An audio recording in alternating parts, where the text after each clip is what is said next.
Welcome back to the channel, everybody. In 2022, I set a goal to run or walk 1,011 miles and to bike 1,011 miles to equal 2022 in 2022.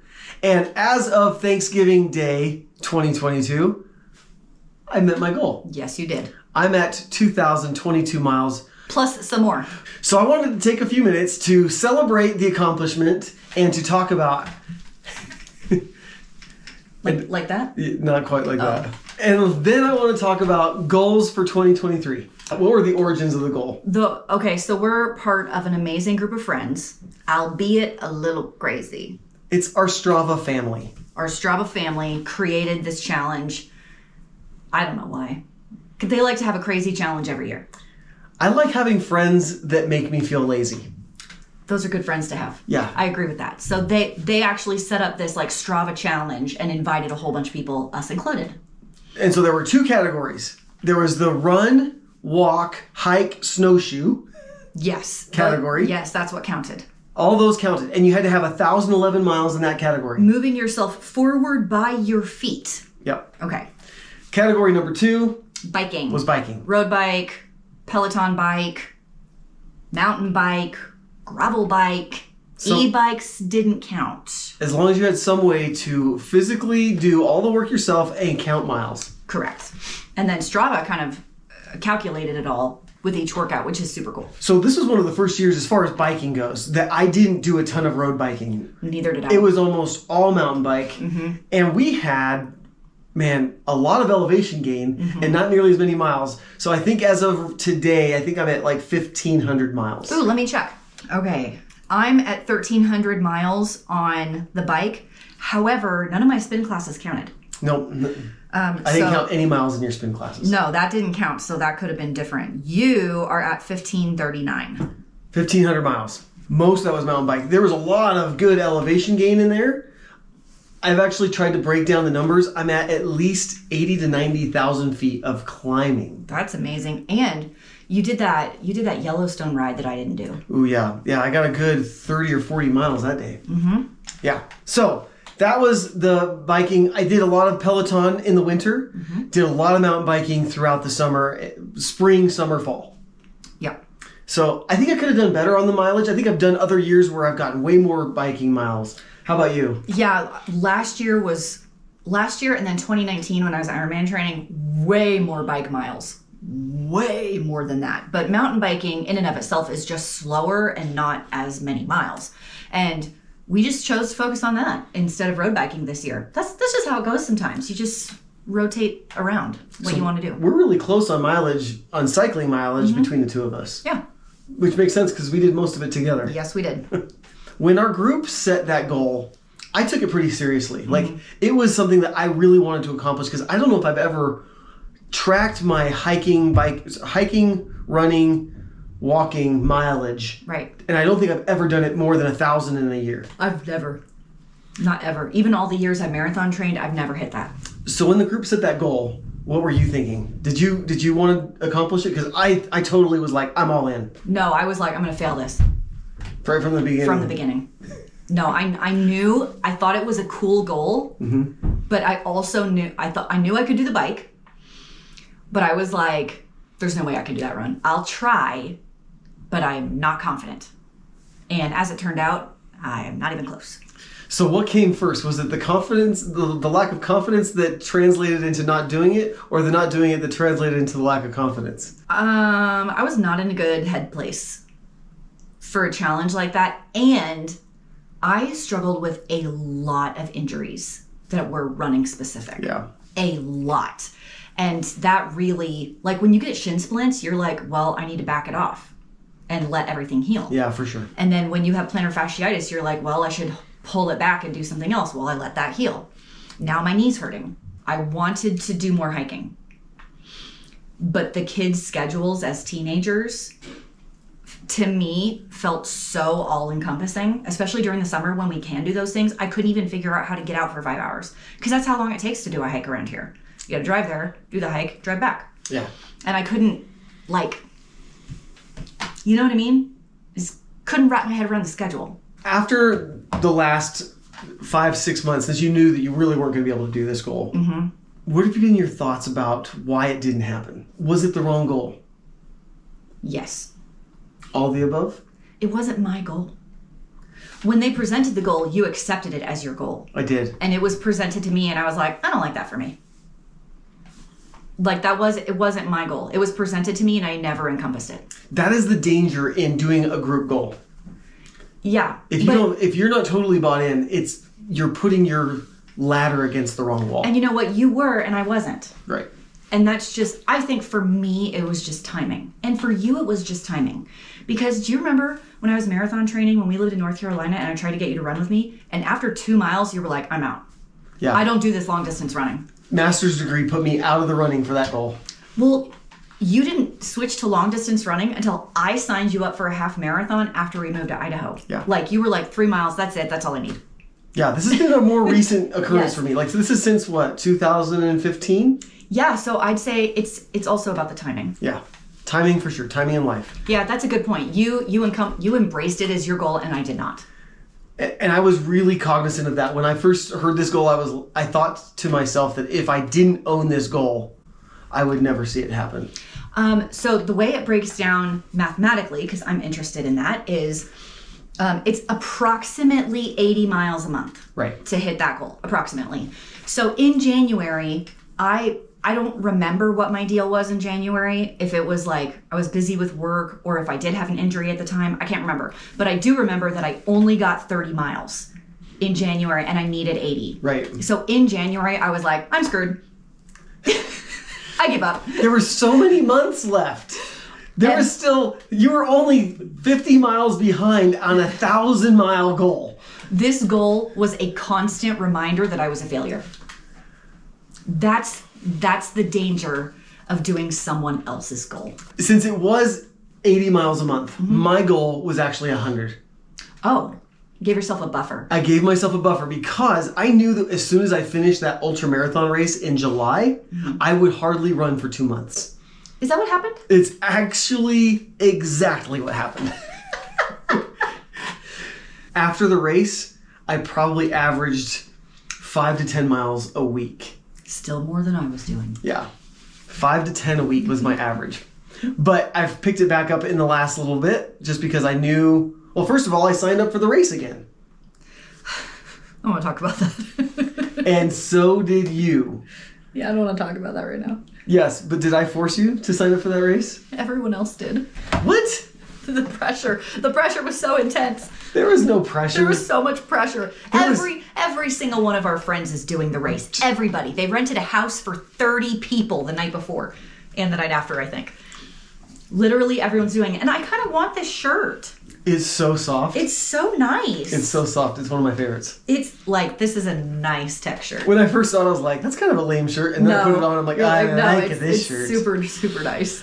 My goal was 25 miles a week or 100 miles a month. Yeah. And I was averaging I actually increased really nicely. I think I was right at about 100 to 120 for January. I was about 130 or so for February. And I kept increasing in small increments until I think it was May, June, and July. I was probably really close to 150 to 170 miles a month. You were a lot there at the end because your weekend miles were a lot. Getting 20 to 25 miles on a weekend really helped. One thing is I knew I would probably get injuries like you were mentioning. I don't remember you getting injuries. I didn't get injuries this time. I've had plantar fasciitis in the past. I've had shin splints in the past. So, shoe choice. I had my Ghosts on the road. So I ran in the Brooks Ghost on the road. And then I ran in the La Sportiva Jackals on the trail. And I loved them. Okay, so let's talk about the shoes you were wearing when you struggled with those other things. I swear it was the Ultras. It was Ultra. I did not do well with Ultra. No. And I've seen other runners, other friends struggle with other shoe choices. So it was just Ultra and me, right? It might just be Brooks and you. It might just be New Balance and that person. Could we just make a statement that everyone's anatomy is a little different? Yeah. So whatever our recommendation would be, that may not work for you. I love those La Sportiva Jackals. I know. I knew I was going to get injured if I didn't do one thing, and that was recover well. And I put a lot of time and effort into yogas. Did you? Yogas? I put a lot of time and effort into doing yoga at least once or twice a week. Did you do it twice a week? Sometimes I did, and I foam rolled. Was I sleeping during this time? Yes. No wonder I didn't see that. So there's a lot of foam rolling, a lot of scraping. I had a lot of the massage gun. Now that is true because it's loud and I can't watch TV while it's going. I had a lot of knots in my calves that I had to work out because I could really feel those throughout most of the season. But when I got them worked out and I warmed up my arches really well. How do you warm up your arches? I did a lot of like pre-workout stretching and slowly walking around the house, trying to not just run cold. I really believe that I did a lot of little things like warming up, pre-stretching, maybe not going out super hard, and doing active recoveries on days when I was sore.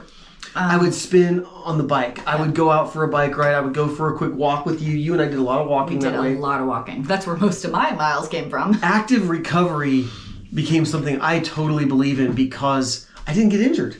No, you did not. It's kind of nuts. I loved it. Yeah.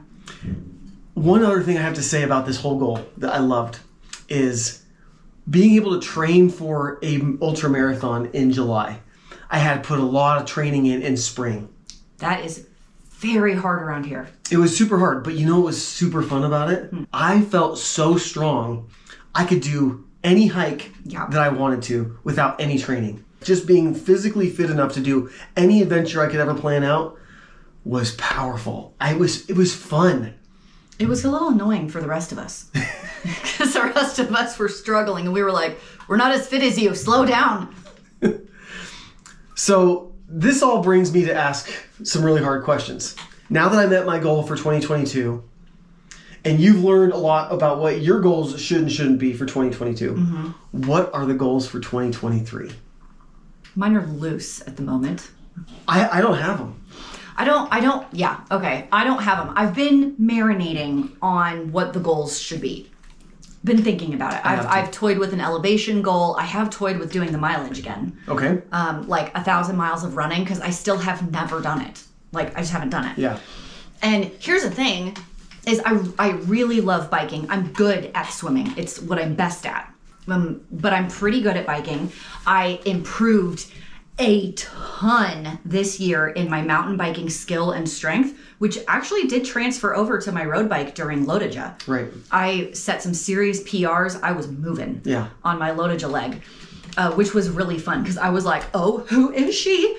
But here's the thing is I really do love running when you get into the flow. And it's been several years since I've been in a running flow.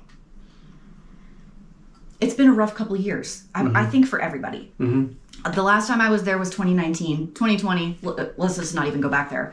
And then it's taken this long for me to remember that, oh, the running flow is good. It's good here, right? Even if it's on the road. Road's actually easier to get into the flow, I think. Trail is a lot harder because you just have to think a lot more. But sounds so dumb. Yesterday, to warm up for my weightlifting, I was like, let's just start really small and run a mile on the treadmill. Yeah. You did great. That's it. I was just like, 1 mile, it's 10 minutes on the treadmill. I'm going to like build up the strength in my lower body again so I can get into that again. So mine's almost as simple as that. Like get to where I can get the running flow again. So it's so funny that you say that.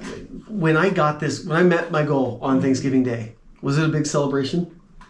Well, it was Thanksgiving, so there was a lot of food. Was getting my goal like as fulfilling as the journey? The journey. I don't think so. No. it's that getting into the flow that was the benefit for me, right? I love the fact that I got to accomplish a goal, but we have to remember, you can't put happiness behind the goal. Right. Once I hit my 1,000 miles, then I'll be happy. That's the lie. Right. That's not true. That's only a piece of the puzzle for me. It was nice to see that, like, make that accomplishment, but what that accomplishment setting out there helped me do every day was what I loved. Right. So the question is, what type of goal should we be setting? Like, we got to move the goalposts a little bit right now, or at least adjust them so that we can think about what does every day look like. And so I don't know where I'm at yet. Okay. I loved the 1,000-mile running, walking. That really helped me move often, frequently, Yes. as a routine. I might work on, so I love that idea of how can I make a goal that keeps a routine going. As I think about elevation gain goals, that almost doesn't do it for me. That may not do it. I thought it'd be fun, but I don't think that's the goal No. for me. So a distance goal that I can break down into a daily, weekly, monthly might be the way to go.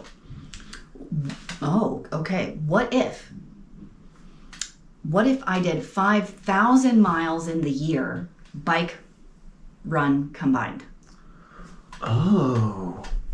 Wow, that would really be setting the bar high compared to what we did this year. It would be setting the bar high because here's the thing. I don't think there's any way I'll be over 1,000 miles, even if it's a good year of run, hike, walk, whatever. Okay, that leaves me 4,000 of biking. I just for fun, I need to see what Jared did on biking. I got a goal for you. I got a different one. I think 5,000 is too much. You think it's too much? But how old are you turning this year? 42 in 2023. So what if you did 4,200?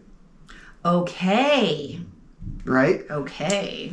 I think trying to come up with a goal, a number that you can kind of like put some meaning behind, actually gives you a stronger why. Right? Like, why am I doing this? And I love that idea. 4,200 miles. I kind of like that goal. That is a really big goal. It's a huge goal, but I can bike. You know what they call that? Big, hairy, audacious goal. You nailed it. Is what they call that. It's a BHAG. It's a BHAG. Because I'm going to be looking like a hag by the time I'm done. Yeah. Those are some of our big ideas about goals and goal setting for 2023. Wait, what's yours? I told you. You haven't decided. I still haven't decided. Put an inch on your biceps. That's never going to happen. Do you know how much testosterone and other hormones you have to have? I'm getting too old to be able to put that much muscle on in my 40s. Larry Scott would say that's a lie. I wanted to share our ideas on goal setting, especially as you guys start talking about New Year's resolutions and whatnot, and get your ideas. What are some of your goals for 2023? As we start to hone down and polish up the ideas that we're going to chase in 2023, I wanted to remind everybody and you that it's about the journey, not necessarily about putting happiness behind a goal. Mm-hmm. It's about creating good habits and good mental health. And being kick butt when we're 70. Yeah. I will share one thing that I've got on my agenda. Okay. The one thing I'm thinking about is how can I make my goals for 2023 both intellectual, social, and physical. So I'm working in some books. I'm working in some time to spend with friends. Uh-huh. And I'm working in like exactly what I want to do as far as physical fitness. I love it. So just trying to like continue to build on what I accomplished in 2022 in 2023. It's all about, for me, good habits, and we don't have to fall apart. We don't have to fall asleep. We will fall asleep if we keep working this hard, I'll tell you We that. might fall asleep. You know the problem with a goal like that for me What's is that? it means more sleep for me. It does. You have to recover. I sleep a lot. That already bothers you. Anyway, share your ideas of your goals with us down in the comments below. I want to hear, what did you accomplish in 2022? Yes. And what are you building on top of that for 2023? Thanks for joining us today. We'll see you guys in the next video.